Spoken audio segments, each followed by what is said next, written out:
Hi everyone, thank you so much for your positive input and comments and emails and blog posts.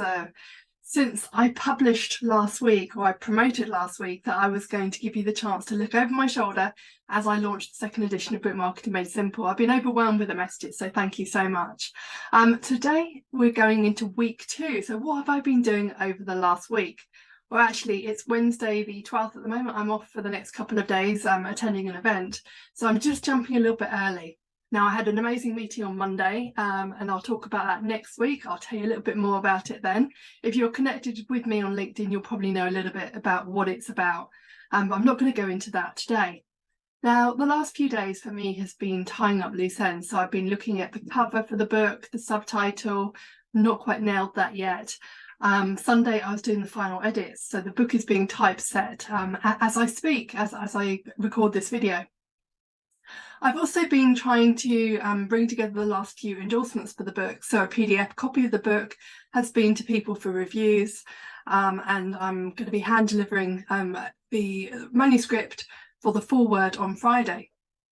So I thought endorsements is a really good place to start, partially because I was also asked a question in a Facebook group earlier this week that said, how do I get reviews? And I answered with 3 simple steps, and I want to share those steps with you today. So there are 2 areas when it comes to reviews. You've got praise, which is in the front of the book, which looks a little bit like this, and normally goes over the first few pages. And then you've got the foreword, and that's foreword, which is the foreword. So it's normally written by somebody who knows you personally and someone who can endorse you in the book. So it might be somebody who's well known or someone who's a professional in your industry. So it could be, so that type of person is the person who would normally write the foreword. And it's a little bit longer than the review, and you normally only have 1. So why do you need social proof? Why do you need reviews and endorsements? Well, you can say how wonderful your book is, but isn't it great when other people can endorse it as well? And of course, you could use that praise for any of your marketing copy. So your pre-marketing and also your post-marketing promotion, because it's other people who you haven't paid to do it. So they're people who know you, people who, or maybe they don't know you. And I'll talk about who you might choose in a moment. So let me go back to the answer to the question in this Facebook group. So the 3 things that I said to this lady was write a list of people who you would love to endorse your book. Why them? That's the second thing. And the third thing is contact them. What's the worst that can happen? So let me break that down a little bit further. So write a list of people that you would love to endorse your book. Be wild, be imaginative, be creative. Maybe your list could be a little bit scary. Celebrities, peers, colleagues, mentors, coaches. Who do you want to review your book? If you could have anyone in the world, who would it be? Of course, you also need to hone your synopsis, because people will probably ask for a little bit more about your book. So be willing to have a conversation with people and be willing to send over maybe your back cover copy as well, because it gives them a little bit of an idea what your book is about before you actually send the whole copy over to them to actually review.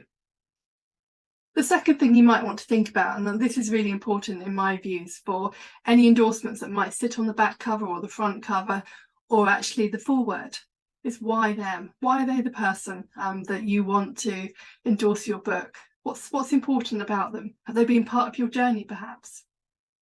And the third thing is contact them. Sounds simple, doesn't it? But you might need to take a bit of a deep breath to actually do that. So there's a couple of ways in which you could do that. If you know the person yourself, pick up the phone, send them an email, send them a message via their preferred social media platform. If you don't know them, who do you know who might have a connection? So LinkedIn is really great here, and also Facebook, because you can see who's actually connected.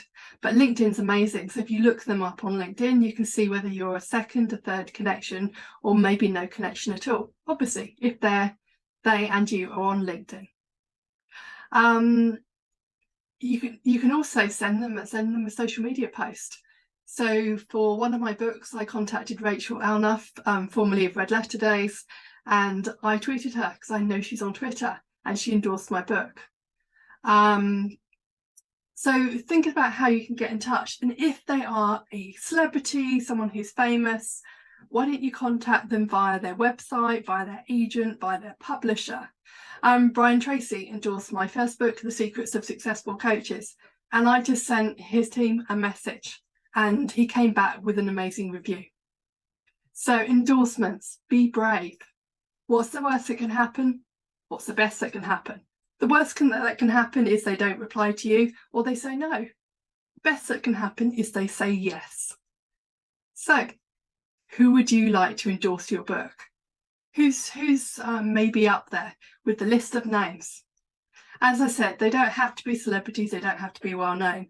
They may be people in your industry that you trust and your readers will trust. So go and ask them. And I'll be back next week with week 3.